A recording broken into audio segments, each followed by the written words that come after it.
High all government job aspirants, welcome to my YouTube channel Zen studies for government jobs. তো আজকে আমরা discuss করছি 7000 GK revision class number 32। এর আগে total 31 revision class হয়ে গেছে আমাদের। যারা আগের ক্লাসগুলো দেখোনি অবশ্যই দেখে নেবে রিভিশন ক্লাস, এই ভিডিও ডেসক্রিপশনে প্লেলিস্ট দিয়ে রেখেছি। এবং এটা তোমাদের 1 থেকে 128 পর্যন্ত যে মক টেস্ট নিয়েছিলাম বা যে 7000 জিকে তোমাদের বারবার পড়তে বলি সেটারই রিভিশন ক্লাস। এটারও 1 থেকে 128 পর্যন্ত কমপ্লিট প্লেলিস্ট এই ভিডিও ডেসক্রিপশনে পেয়ে যাবে, সেখান থেকে তোমরা প্লেলিস্টটা পুরো কমপ্লিট করে নেবে পরীক্ষার আগে। এবং এটা তোমাদের আপকামিং তোমাদের WBSI, lady SI, WB constable, prelims plus mains, excise mains এবং আদার্স যতগুলো পরীক্ষা আছে তোমাদের এখানে লিস্টে দেখতে পাচ্ছ। কলকাতা পুলিশও তোমাদের কিছুদিন পর আউট হবে। তো এই সমস্ত এক্সামের জন্য এই প্রশ্নগুলো তোমাদের খুব গুরুত্বপূর্ণ।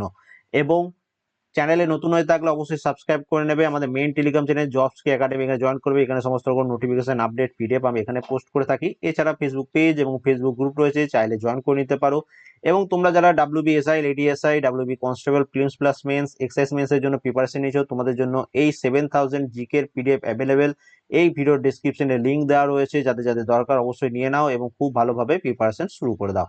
তো আজকে টোটাল 50 প্লাস কোশ্চেন আছে, সবগুলোই ইন্ডিয়ান কনস্টিটিউশন থেকে রয়েছে, কারণ ইন্ডিয়ান কনস্টিটিউশন থেকে মিনিমাম 4 থেকে 5টা প্রশ্ন তোমাদের পরীক্ষায় আসবে এবং 100% আমার কমন চাই। তো এগুলো সব আজকের ক্লাসটা পুরোটাই ইন্ডিয়ান কনস্টিটিউশন থেকে যে মোস্ট ইম্পর্টেন্ট প্রশ্নগুলো তোমাদের পরীক্ষায় আসতে পারে সেগুলো আমরা ডিসকাস করব।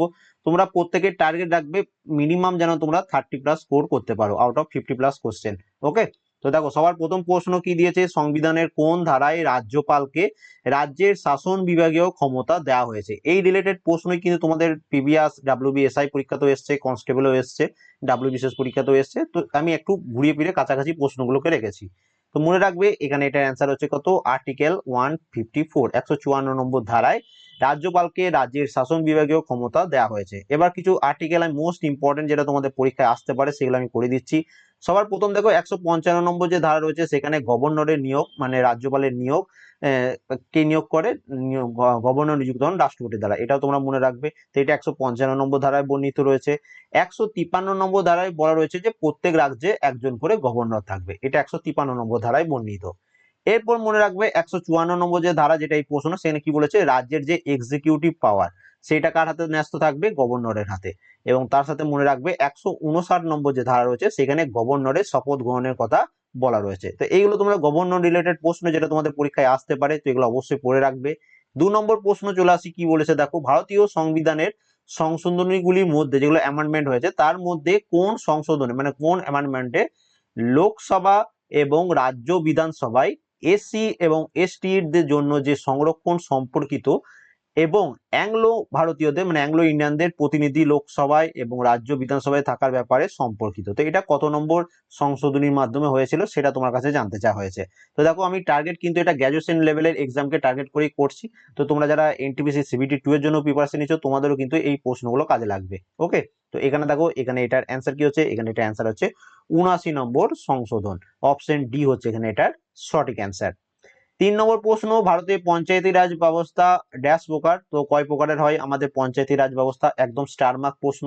এমন কোনো পরীক্ষা নেই যে পরীক্ষায় প্রশ্নটি আসেনি, তোমাদের ডাব্লিউবিপি এসছে, ডাব্লিউবিসিএস এসছে, রেলের পরীক্ষাতে এসছে। তো এখানে মনে রাখবে আমাদের পঞ্চায়েতি রাজ ব্যবস্থা হচ্ছে 3 স্তরীয়, অপশন সি হচ্ছে এটার অ্যান্সার। কি কি, এক হচ্ছে গ্রাম পঞ্চায়েত, সেকেন্ড হচ্ছে পঞ্চায়েত সমিতি, থার্ড হচ্ছে জেলা পরিষদ। তো এটা তোমরা মনে রাখবে, অনেক সময় দিয়ে দেয় এটা। এবার দেখো কি বলেছে, ভারতীয় সংবিধানের আর্টিকেল 280 নম্বর যে ধারা রয়েছে সেখানে নিম্নোক্ত কোনটার সম্বন্ধে বর্ণিত রয়েছে সেটা তোমার কাছে জানতে চাওয়া হয়েছে। দেখো মোস্ট ইম্পর্টেন্ট যদি একটা আর্টিকেল থেকে প্রশ্ন আসে, এই প্রশ্নটা আসার চান্স 100%। ওকে, তো সেই লেভেলে এটা ইম্পর্টেন্ট প্রশ্ন, প্রত্যেকেই পারবে এটা। এটাতে কি বলা রয়েছে, অর্থ কমিশন, অপশন ডি হচ্ছে এটার অ্যান্সার। এবং এর সাথে মনে রাখবে এই যে 263 নম্বর যে আর্টিকেল রয়েছে আমাদের সংবিধানে, সেখানে বলা রয়েছে ইন্টার স্টেট কাউন্সিল বা আন্তঃরাজ্য কাউন্সিলের, এটা 263 নম্বর ধারায় বর্ণিত রয়েছে। তো এগুলো তোমরা মনে রাখবে। নেক্সট চলে আসি, নিম্নলিখিত কোন সাংবিধানিক অধিকারে ক্ষমা করার ক্ষমতা আছে। তো প্যারাডান ক্ষমতা কার কার আছে সেটা তোমার কাছে জানতে চাওয়া হয়েছে। এটা যত সম্ভব তোমাদের ডাব্লিউবিসিএস পরীক্ষায় এসেছিল এবছর, এই বছর বলছি 2018 আর 2019 এরকম কোন একটা ইয়ারে এই প্রশ্নটা এসেছিল, সেই জন্য প্রশ্নটা রেখেছিলাম তোমাদের, খুব ইম্পর্টেন্ট। দেখো ডাব্লিউবিসিএস কিন্তু গ্র্যাজুয়েশন লেভেলেরই পরীক্ষা, এসআইও গ্র্যাজুয়েশন লেভেল পরীক্ষা, কলকাতা পুলিশও গ্র্যাজুয়েশন লেভেল। তো এখানে দেখো এটার অ্যান্সার হচ্ছে রাষ্ট্রপতি এবং কোন রাজ্যের রাজ্যপাল, এদের দুজনের কাছেই ক্ষমা করার ক্ষমতাটা রয়েছে।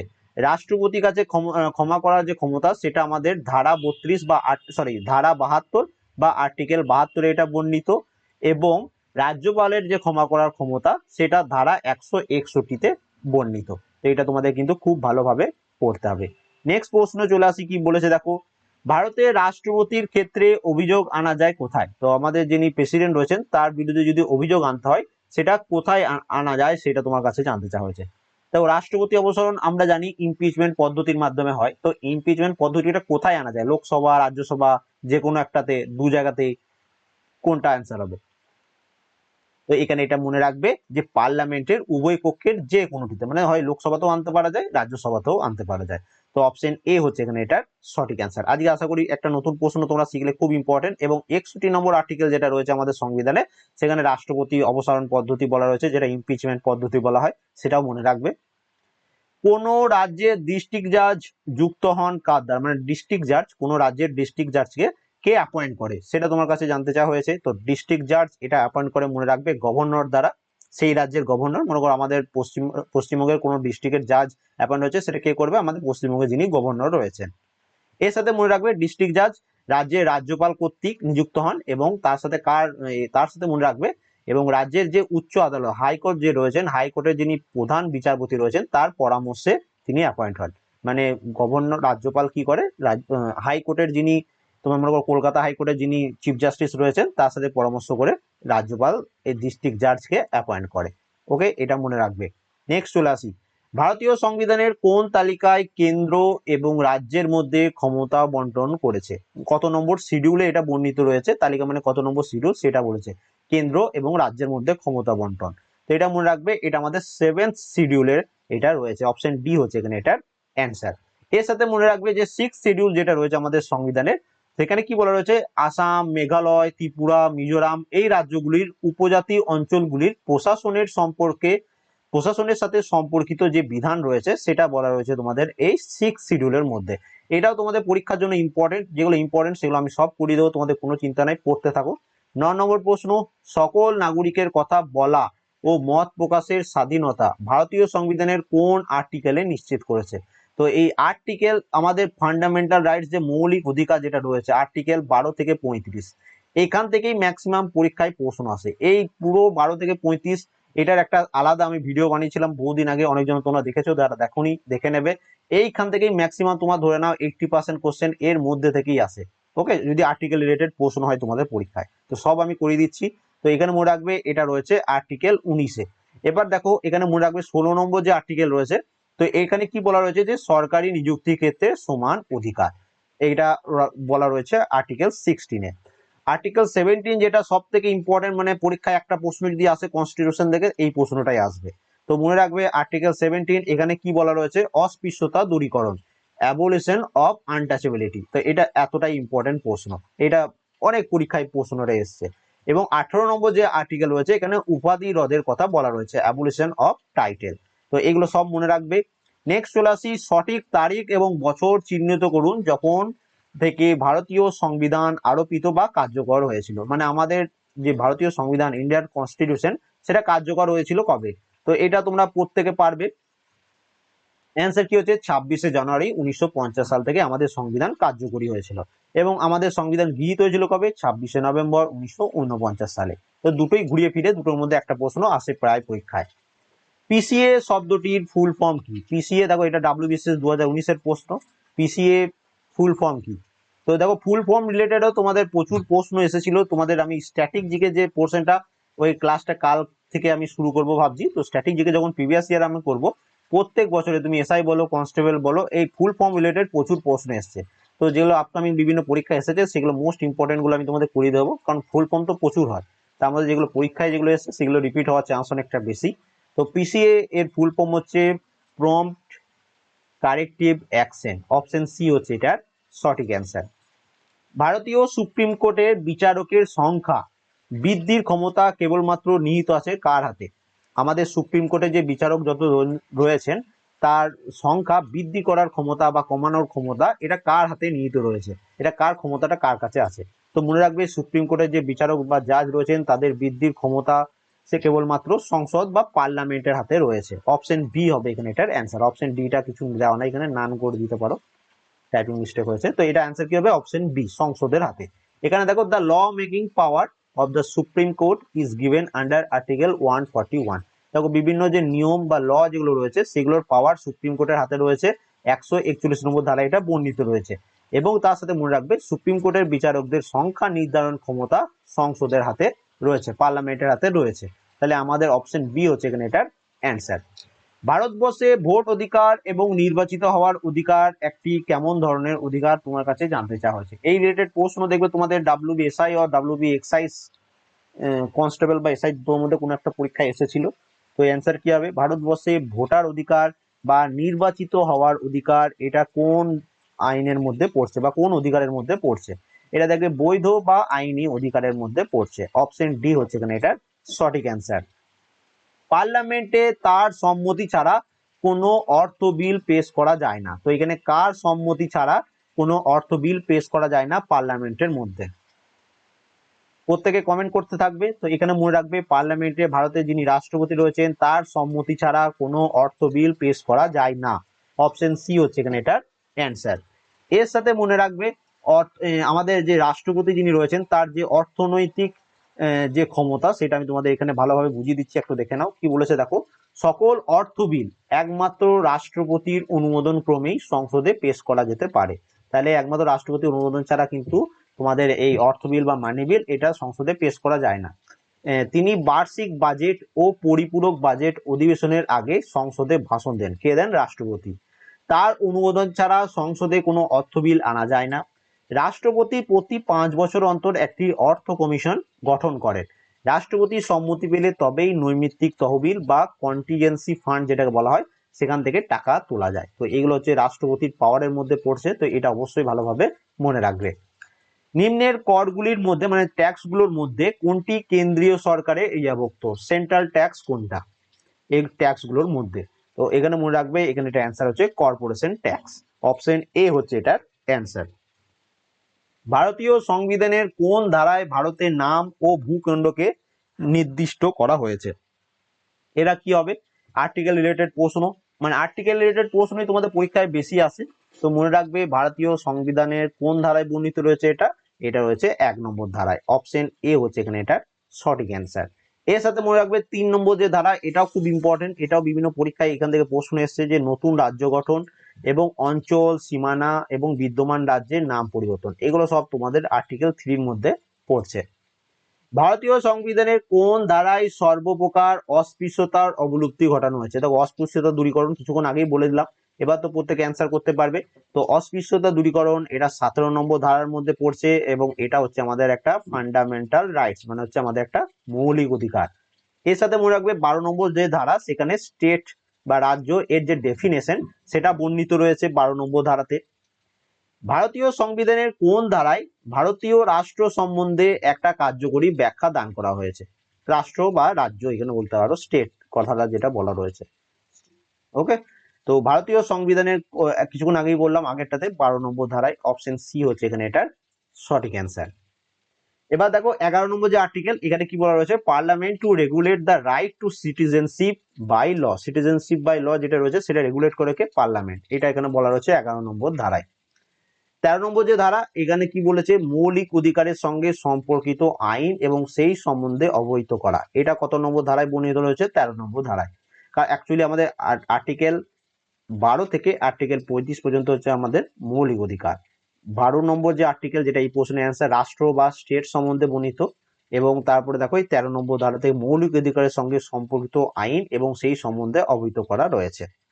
পরবর্তী প্রশ্নে চলে আসি, ভারতীয় সংবিধানের কোন অংশে নাগরিকত্ব সম্বন্ধে বলা রয়েছে? নাগরিকত্ব মানে হচ্ছে সিটিজেনশিপের মধ্যে, সিটিজেনশিপ যেটা রয়েছে কোন অংশ, কোন অংশ বলতে কোন পার্ট, কোন পার্টে এটা বর্ণিত রয়েছে সিটিজেনশিপ? তো মনে রাখবে এটা আমাদের সংবিধানের দ্বিতীয় পার্টে বর্ণিত রয়েছে। এর সাথে মনে রাখবে যে প্রথম পার্ট এখানে ইউনিয়ন এবং ইটস টেরিটরি কথা বলা রয়েছে এবং এটা আর্টিকেল 1 থেকে 4 এর মধ্যে পড়ছে পার্ট 1। পার্ট 2 যেটা রয়েছে সেটাই সিটিজেনশিপ। পার্ট 3 যেটা রয়েছে আমাদের মৌলিক অধিকারের কথা বর্ণিত রয়েছে পার্ট 3 তে, এবং মৌলিক অধিকার আর্টিকেল 12 থেকে আর্টিকেল 35 এর মধ্যে পড়ছে। এবং পার্ট 4 যেটা, সেখানে কি বলা রয়েছে, directive principle of state policy, এটা আমাদের আর্টিকেল 36 থেকে 51 মধ্যে পড়ছে।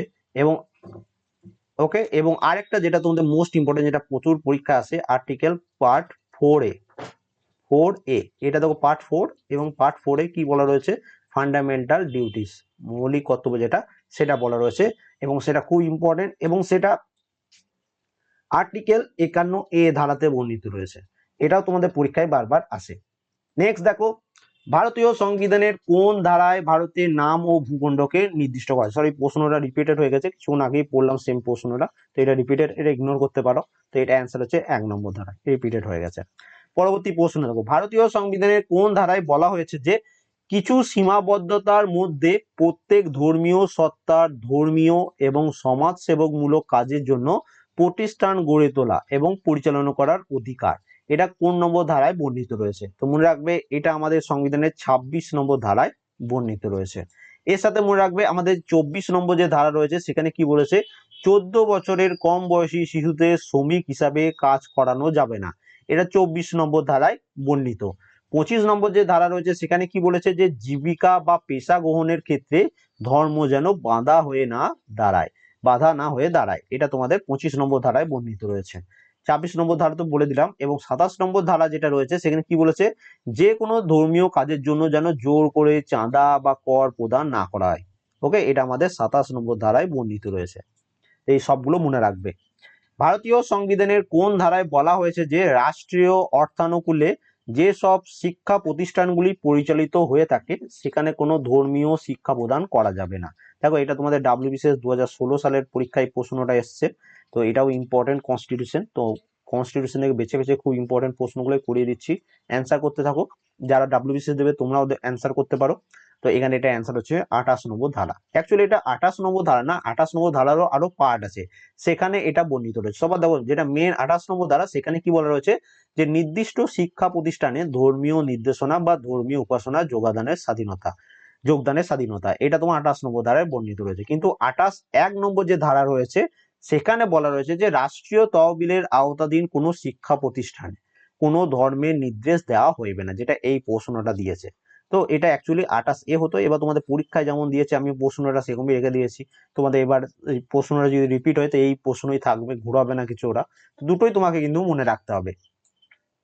ভারতীয় সংবিধানের কোন ধারায় গ্রাম পঞ্চায়েতের ব্যবস্থার কার্যকরী করার ইচ্ছা প্রকাশ করা হয়েছে? গ্রাম পঞ্চায়েত, তো এটা খুব ইম্পর্টেন্ট তোমাদের পরীক্ষায় আসার জন্য প্রশ্ন, তো এটা মনে রাখবে, আর্টিকেল 40 নম্বর ধারা, এটা খুব ইম্পর্টেন্ট তোমাদের পরীক্ষার জন্য।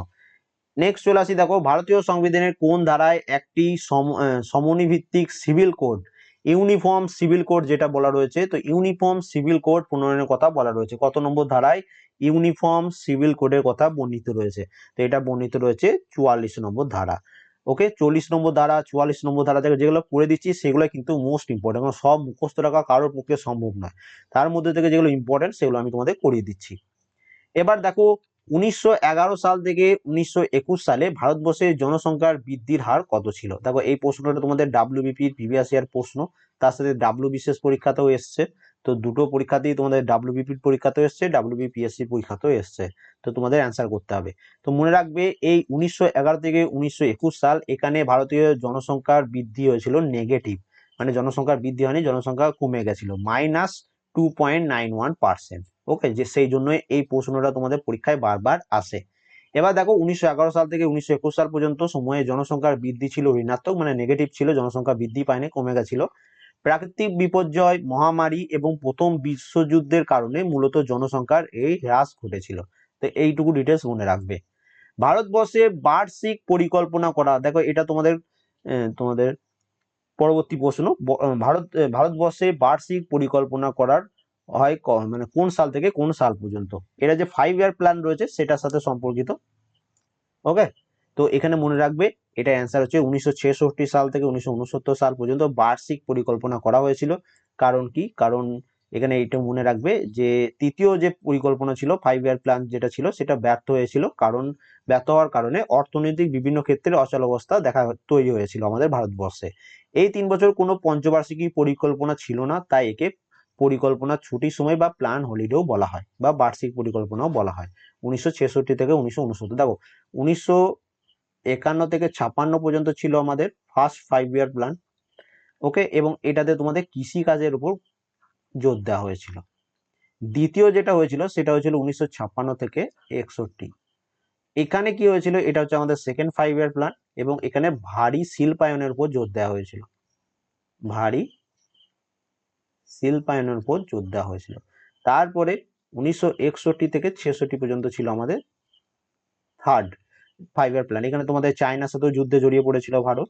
তো এই কারণে এই দ্বিতীয় পঞ্চবার্ষিকী পরিকল্পনার পর কি হয়েছিল যে ভারতের অর্থনৈতিক অবস্থা খুবই খারাপ হয়ে গেছিল, সেই জন্য এখান থেকে বার্ষিক পরিকল্পনা শুরু হয়েছিল 1966 সাল থেকে 69 সাল পর্যন্ত। ওকে, নেক্সট চলে আসি, ন্যাশনাল ডেভেলপমেন্ট কাউন্সিল তৈরি হয়েছিল কোন সালে? এই সাল রিলেটেড প্রশ্ন একটা তোমরা পাবে, একটা কি দুটোই প্রশ্ন থাকে। তো ন্যাশনাল ডেভেলপমেন্ট কাউন্সিল এটা তৈরি হয়েছিল কবে? 1952 সালে। অপশন সি হচ্ছে এটার অ্যান্সার, এনডিসি যেটাকে বলা হয়। পরবর্তী প্রশ্ন, লোকসভার পাবলিক অ্যাকাউন্ট কমিটির সদস্য সংখ্যা কত? এই প্রশ্নের একটু মানে ভালোভাবে ভেবে চিন্তে অ্যান্সার দেবে। লোকসভায় বলা হয়েছে, লোকসভায় পাবলিক অ্যাকাউন্ট কমিটি, পিএসি যেটাকে বলা হয়, পাবলিক অ্যাকাউন্ট কমিটির সদস্য।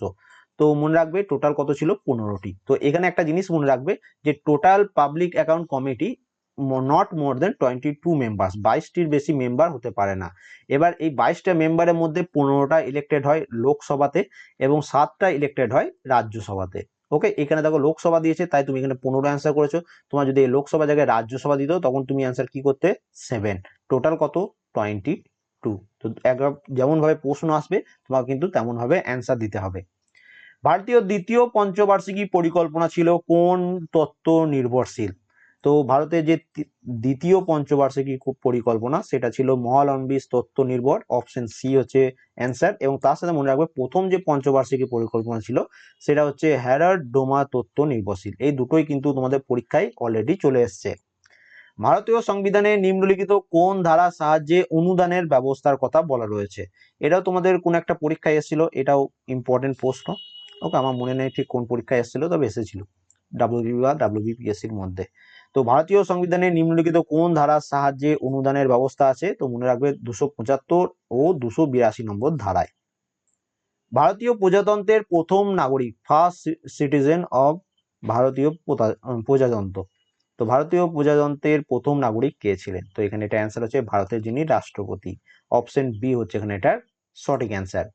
ভারতীয় রেপো রেট হার ঘোষণা করে কে? ভারতে রেপো রেট এর হার ঘোষণা করে কে? রেপো রেট কে ঘোষণা করে? তো রেপো রেট এটা ঘোষণা করে ভারতীয় reserve bank, reserve bank of India. Option C হচ্ছে এখানে এটার অ্যান্সার। পার্লামেন্টে অর্থ বিল বা মানি বিল যেটা অনুমোদনের জন্য নিম্নলিখিত কোনটি অপরিহার্য নয়? তা কোনটা অপরিহার্য নয় সেই প্রশ্নটা তোমার কাছে জানতে চাওয়া হয়েছে মানি বিলের জন্য। তো মনে রাখবে এখানে এটা অ্যান্সার হচ্ছে অর্থমন্ত্রীর অনুমোদন। অর্থমন্ত্রীর অনুমোদন দরকার পড়ে না মানি বিল আমাদের পার্লামেন্টে পেশ করার জন্য। কিছুক্ষণ আগে বললাম যে রাষ্ট্রপতির কাছে থাকে। তো এখানে দেখো এই যে মানি বিল এটা আমাদের সংবিধানের 110 নম্বর ধারায় বর্ণিত। এটা অনেকবার এসছে যে আমাদের যে মানি বিল সেটা কত নম্বর ধারায় এর ডেফিনেশন বর্ণিত রয়েছে। তো মানি বিল এর ডেফিনেশন এটা বর্ণিত রয়েছে 110 নম্বর ধারাতে আমাদের সংবিধানের।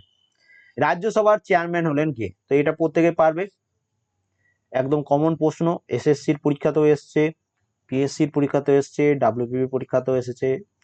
রাজ্যসভার চেয়ারম্যান হন যিনি বর্তমান উপরাষ্ট্রপতি থাকেন, তিনি হয়ে থাকেন ভারতের রাজ্যসভার চেয়ারম্যান। রিজার্ভ ব্যাংক প্রতিষ্ঠা সালটি হলো কত? Reserve bank of India establish হয়েছিল কবে? রিজার্ভ ব্যাংক অফ ইন্ডিয়া এটা এস্টাবলিশ হয়েছিল কবে? 1935-এ। তাহলে অ্যান্সার কি যাবে? Option B.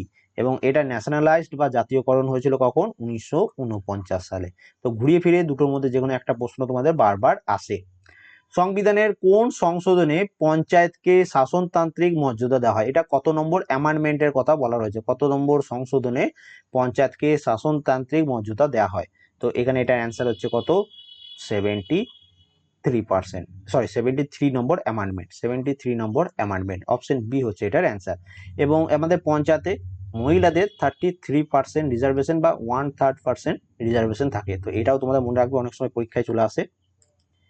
অর্থ কমিশন গঠিত হয় একজন সভাপতি ও কতজন সদস্য মিলে, মানে একজন চেয়ারম্যান থাকে আর বাকি কতজন সদস্য থাকে অর্থ কমিশন। তো এখানে এটা অ্যান্সার কি হবে, অর্থ কমিশন এটা গঠিত হয় একজন সভাপতি এবং 4 জন সদস্য নিয়ে। তো প্রশ্নটা কেমন তোমাদের ঘুরিয়ে ফিরে এসছে তোমরা বুঝতে পারছো। এবং মনে রাখবে এই ফিনান্স কমিশন যেটা রয়েছে, তো এটা এস্টাবলিশ হয়েছিল 1951 সালে। এটাও তোমাদের পরীক্ষায় আসতে পারে। নিম্নলিখিত অফিসগুলির মধ্যে কোন অফিসের ব্যবস্থা ভারতীয় সংবিধানে রাখা হয়নি, মানে এগুলোর মধ্যে কোনটা আমাদের সংবিধানে বর্ণিত নেই। তো এখানে মনে রাখবে এগুলোর মধ্যে ডেপুটি প্রাইম মিনিস্টার, এইটার অফিসের ব্যবস্থা ভারতীয় সংবিধানে রাখা হয়নি। ওকে, তো এটা খুব ইম্পর্টেন্ট। নেক্সট চলে আসি পরবর্তী প্রশ্ন, আমাদের সংবিধান গৃহীত হয়েছিল কবে? কিছুক্ষণ আগেই তোমার বললাম যে কার্যকরী কবে হয়েছিল, এখানে প্রশ্ন হচ্ছে গৃহীত হয়েছিল কবে। তো এটা প্রত্যেকেই পারবে, নভেম্বর 26, 1949 এবং 26 জানুয়ারি 1950 সালে এটা তোমাদের কি হয়েছিল, কার্যকরী হয়েছিল। ভারতীয় সংবিধানের ক্ষমতা বিন্যাসে শিক্ষা অন্তর্ভুক্ত হয় কোনটাতে? আমাদের যে এডুকেশন সিস্টেম সেটা কোন তালিকায় রয়েছে আমাদের সংবিধানে? এডুকেশন বা শিক্ষা, তো মনে রাখবে এডুকেশন বা শিক্ষা এটা আমাদের রয়েছে যৌথ তালিকায়। যৌথ তালিকায় মনে হচ্ছে কনকারেন্ট লিস্ট বলা হয় এটাকে, কনকারেন্ট লিস্ট মানে সেন্ট্রাল প্লাস স্টেট দুটো দিন। যেমন আমাদের ওয়েস্ট বেঙ্গল অনেকজন আমরা সেন্ট্রাল গভর্নমেন্টের পরীক্ষা বোর্ডেও পড়ছি, আবার অনেকজন স্টেট গভর্নমেন্টও পড়ছি। তো সেটাই হচ্ছে এটা, যে আমাদের শিক্ষা ব্যবস্থা আমাদের যৌথ তালিকায় রয়েছে। অপশন সি হচ্ছে এটার অ্যান্সার। 1969 সালে কতগুলি বেসরকারি ব্যাংকের জাতীয়করণ হয়েছিল বা অধিগ্রহণ হয়েছিল? তো এটা তো প্রত্যেকে পারবে, তোমাদের ডাব্লিউবিপির প্রিভিয়াস ইয়ার প্রশ্ন। 1969 সালে কতগুলি বেসরকারি ব্যাংকে জাতীয়করণ করা হয়েছিল? তো হয়েছিল কতগুলি, 14টি ব্যাংকের। আবার অনেক সময় প্রশ্নটা ঘুরিয়ে আসে যে 14টি ব্যাংকে জাতীয়করণ করা হয়েছিল কত সালে, 1969 সালে। তো দুটোই তোমাকে মনে রাখতে হবে। একজন রাজ্যসভা সদস্যের পদে থাকার মেয়াদ কতদিন, মানে একজন রাজ্যসভার মেম্বার কত বছর পর্যন্ত তার পদে থাকতে পারেন? তো রাজ্যসভা কত বছর থাকতে পারেন, 6 বছর। এবং যিনি লোকসভা থাকে 5 বছর। এটা মনে রাখবে, তোমাদের খুব কাজে লাগবে। নেক্সট চলে আসি, রাজ্যের আইনসভার উপরের কক্ষটির নাম কি? রাজ্যের কথা বলা হয়েছে এখানে, কিন্তু ইন্ডিয়ার কথা নয়, মানে দেশের কথা নয়, রাজ্যের কথা বলা হয়েছে। রাজ্যের আইনসভার উপরের কক্ষটির কি নাম? তো উপরের কক্ষটির নাম হচ্ছে বিধান পরিষদ। অপশন ডি হচ্ছে এখানে এটার সঠিক অ্যান্সার। নেক্সট চলে আসি পরবর্তী প্রশ্ন, নাবার্ড ব্যাংক প্রত্যেকে নাম শুনেছো, তোমাদের WBSI 2018তে এই প্রশ্নটি এসেছিল। নাবার্ড প্রতিষ্ঠানটির সাথে জড়িত মানে কোনটির সাথে জড়িত নাবার্ড? এটা তোমাদের WBSI 2018তে এসেছিল, WBSI 2018তে। ওকে, তো নাবার্ড এটা কি আমরা প্রত্যেকে জানি, এটা হচ্ছে গ্রাম উন্নয়নের সাথে সম্পর্কিত। অপশন সি হচ্ছে এটার অ্যান্সার। এখানে মনে রাখবে নাবার্ড ব্যাংকের ফুল ফর্ম হচ্ছে national bank for agriculture and rural development. Rural development মানে হচ্ছে গ্রামের উন্নয়নের সাথে সম্পর্কিত, কৃষি এবং তোমাদের গ্রামের উন্নয়নের সাথে সম্পর্কিত নাবার্ড। এবং এর সাথে মনে রাখবে যে এটা গঠন হয়েছিল 12ই জুলাই 1982 সালে। এটাও তোমাদের কিন্তু খুব ইম্পর্টেন্ট। এবং এর সাথে মনে রাখবে এর চেয়ারম্যান হচ্ছেন গোবিন্দ রাজুলু চিন্টালা। নেক্সট চলে আসি পরবর্তী প্রশ্ন, এক্সিম ব্যাংক কাজ করে। দেখো এই প্রশ্নটা দেখবে আমি এই 7000 জিকে ক্লাসে অনেকবার করিয়েছি, কারণ এটা অলরেডি তোমাদের WBCS বা WBPSC এর কোনো পরীক্ষা, তার সাথে SSC যে CGL CHSL MTS এইসব পরীক্ষা হয় সেখানেও এসছে, এবং তোমাদের NTPC প্রিভিয়াস ইয়ারেও এই প্রশ্নটি এসছে বারবার। তো সেই জন্য তোমাদের আমি বারবার করিয়ে দিচ্ছি। এক্সিম ব্যাংক এটা মনে রাখবে আমাদের আমদানি ও রপ্তানির জন্য। অপশন সি হচ্ছে এখানে এটার অ্যান্সার। নেক্সট চলে আসি পরবর্তী প্রশ্ন, ভারতের প্রথম পঞ্চবার্ষিকী পরিকল্পনা শুরু হয়েছিল কবে? তো পঞ্চবার্ষিকী পরিকল্পনা থেকে ম্যাক্সিমাম তোমাদের আসে, এর থেকে বেশি তোমাদের প্রশ্ন আসবে না ইকোনমিক্স থেকে। তো পঞ্চবার্ষিকী পরিকল্পনা এটা শুরু হয়েছিল 1951 সাল থেকে, 1956 সাল পর্যন্ত। গণপরিষদের সভাপতি কে ছিলেন? প্রত্যেকে পারবে, খুব ইজি প্রশ্ন, কমেন্ট করো তাড়াতাড়ি। গণপরিষদের সভাপতি কে ছিলেন? তো মনে রাখবে গণপরিষদের সভাপতি ছিলেন রাজেন্দ্র প্রসাদ। অপশন সি হচ্ছে এখানে এটার সঠিক অ্যান্সার। এর সাথে মনে রাখবে যে 9 ডিসেম্বর 1946 সালে প্রথম মিটিং হয়েছিল কনস্টিটিউশন হলে। তো এখানে যিনি ফার্স্ট পার্সন অ্যাড্রেস করেছিলেন তিনি হচ্ছিলেন JB কৃপালিনী। টেম্পোরারি প্রেসিডেন্ট এখানে অ্যাপয়েন্ট হয়েছিল সচিদানন্দ সিনহা। দেখো অপশনে কিন্তু কোথাও সচিদানন্দ সিনহা নেই। ওকে, এবং আলাদা দেশ চাহিদায় তোমাদের মুসলিম লীগ এই মিটিংটাকে বয়কট করেছিল, এটাও মনে রাখবে। এর সাথে মনে রাখবে এরপরে 9 ডিসেম্বর 1946-এর পরে 11 ডিসেম্বর 1946 সালে আবার যে মিটিং হয়েছিল সেখানে প্রেসিডেন্ট অ্যাপয়েন্ট হয়েছিল ডক্টর রাজেন্দ্র প্রসাদ, যেটা এই প্রশ্নের অ্যান্সার গণপরিষদের। এখানে ভাইস চেয়ারম্যান ছিলেন হরেন্দ্র কুমার মুখোপাধ্যায়। এটা এক্সট্রা ভাবে অ্যাড করেছি কারণ রিসেন্টলি তোমাদের যে এনটিপিসি পরীক্ষা হলো সেখানে এই প্রশ্নটা এসেছিল যে ভাইস চেয়ারম্যান কে ছিল, অনেকজনে আমরা অ্যান্সার করতে পারিনি, তো এটা মনে রাখবে হরেন্দ্র কুমার মুখোপাধ্যায়। এবং এটাতে তোমার লিগ্যাল অ্যাডভাইজার ছিলেন বিএন রাও। তো এই এক্সট্রা ডিটেলস গুলো তোমাদের কিন্তু পড়তেই হবে কারণ দিন দিন কম্পিটিশন বাড়ছে, তোমাদের কোশ্চেনের স্ট্যান্ডার্ড বাড়ছে, তো তোমাদেরকে কিন্তু একটু পড়াশোনার স্ট্যান্ডার্ড বাড়াতে হবে। নেক্সট চলে আসি, ভারতের 1 টাকা কাগজি মুদ্রা যোগান কে দেয়? ডাব্লিউপি প্লাস ডাব্লিউবিসিএস এ প্রিভিয়াস ইয়ার এই প্রশ্নটা। ভারতের 1 টাকায় কাগজি মুদ্রার যোগান দেয় কে? তো এটা যোগান দেয়া থেকে ভারত সরকারের অর্থ মন্ত্রক। অপশন এ হচ্ছে এখানে এটার অ্যান্সার। নিচের কোনটি সংবিধানের মৌলিক অধিকার হিসাবে স্বীকৃত নয়? তো মৌলিক অধিকার অপশন দেখলে আমরা বলতে পারবো সাম্যের অধিকার, এটা আমাদের মৌলিক অধিকার। স্বাধীনতার অধিকার, এটাও আমাদের মৌলিক অধিকার। শোষণের বিরুদ্ধে অধিকার, এটাও আমাদের মৌলিক অধিকার। কিন্তু যথেষ্টভাবে জীবিকা অর্জনের অধিকার, এটা আমাদের মৌলিক অধিকার নয়। নেক্সট চলে আসি, ভারতের সংবিধানের শীর্ষ ব্যাখ্যাকার কে? ভারতীয় সংবিধানের শীর্ষ ব্যাখ্যাকার কে? তো ভারতীয় সংবিধানের শীর্ষ ব্যাখ্যাকার হচ্ছেন সুপ্রিম কোর্ট। অপশন ডি হচ্ছে এখানে এটার সঠিক অ্যান্সার। ভারতীয় সেনাবাহিনীর সুপ্রিম কমান্ডার হলেন কে? এটা একদম স্টার মার্ক প্রশ্ন, অনেক পরীক্ষায় এসছে। তো ভারতীয় সেনাবাহিনীর সুপ্রিম কমান্ডার মনে রাখবে যিনি বর্তমানে ভারতের রাষ্ট্রপতি থাকবেন, তিনি হচ্ছেন ভারতীয় সেনাবাহিনীর সুপ্রিম কমান্ডার। অপশন এ হচ্ছে এখানে এটার অ্যান্সার। ভারতবর্ষের রাষ্ট্র ব্যবস্থা হলো কেমন ধরনের? আমাদের ভারতবর্ষের যে রাষ্ট্র ব্যবস্থা সেটা কেমন? সেটা হচ্ছে যুক্তরাষ্ট্রীয় বা ফেডারেল। অপশন এ হচ্ছে এখানে এটার সঠিক অ্যান্সার। ড্রাফটিং কমিটির প্রথম সভাপতি কে ছিলেন? এই যে বিভিন্ন ধরনের কমিটি যেগুলো রয়েছে এখান থেকে একটা প্রশ্ন তোমাদের পরীক্ষায় আসবে, তো সবগুলো কমিটি আমি তোমাদের এখানে করে দিচ্ছি ইম্পর্টেন্ট গুলো। তো দেখো ড্রাফটিং কমিটি এর প্রথম সভাপতি ছিলেন কে? ডক্টর বি আর আম্বেদকর, এটা আমরা প্রত্যেকে জানি। এর সাথে মনে রাখবে যে ইউনিয়ন পাওয়ার কমিটি যেটা ছিল তার তোমার প্রথম সভাপতি ছিলেন জওহরলাল নেহেরু। এর সাথে মনে রাখবে ইউনিয়ন কনস্টিটিউশন কমিটি যেটা ছিল সেটারও তোমার সভাপতি ছিলেন কে? জওহরলাল নেহেরু। তারপরে এটা ইউনিয়ন পাওয়ার কমিটি, এটা ইউনিয়ন কনস্টিটিউশন কমিটি। এবার দেখো প্রভিন্সিয়াল কনস্টিটিউশন কমিটি যেটা ছিল সেটাতে সর্দার বল্লভভাই প্যাটেল সভাপতি ছিলেন। এর সাথে মনে রাখবে যে স্টিয়ারিং কমিটি, এটা একদম স্টার মার্ক, এটাও অনেকবার এসছে। তো স্টিয়ারিং কমিটি চেয়ারম্যান কে ছিলেন? রাজেন্দ্র প্রসাদ। এবং ন্যাশনাল ফ্ল্যাগ অ্যান্ড এইচওসি কমিটি, এটারও চেয়ারম্যান ছিলেন ডক্টর রাজেন্দ্র প্রসাদ। তো এইগুলো মোস্ট ইম্পর্টেন্ট, একটু ভালোভাবে পড়ে রাখবে। কত বছরের নিচে কারখানায় শিশু শ্রমিক নিয়োগ ভারতবর্ষে আইনত নিষিদ্ধ? কত বছরের নিচে শিশুদের শ্রমিক হিসাবে নিয়োগ করা যাবে না, এটা ভারতবর্ষে আইনত নিষিদ্ধ হয়ে রয়েছে। তো এটা মনে রাখবে 14 বছর পর্যন্ত, 14 বছরের নিচে শিশুদের কারখানায় নিয়োগ করা যাবে না। অপশন সি হচ্ছে এখানে এটার অ্যান্সার। তো আজকে টোটাল এতগুলোই প্রশ্ন ছিল। ভিডিওটা ভালো লাগলে লাইক করে দিও, চ্যানেলে নতুন হলে সাবস্ক্রাইব করে নিও, ভিডিওটা বন্ধুর সাথে শেয়ার করে দিও। এবং আউট অফ 54 কার কত স্কোর হলো অবশ্যই কমেন্ট করে জানিও, আমি তোমাদের প্রত্যেকের কমেন্ট দেখবো।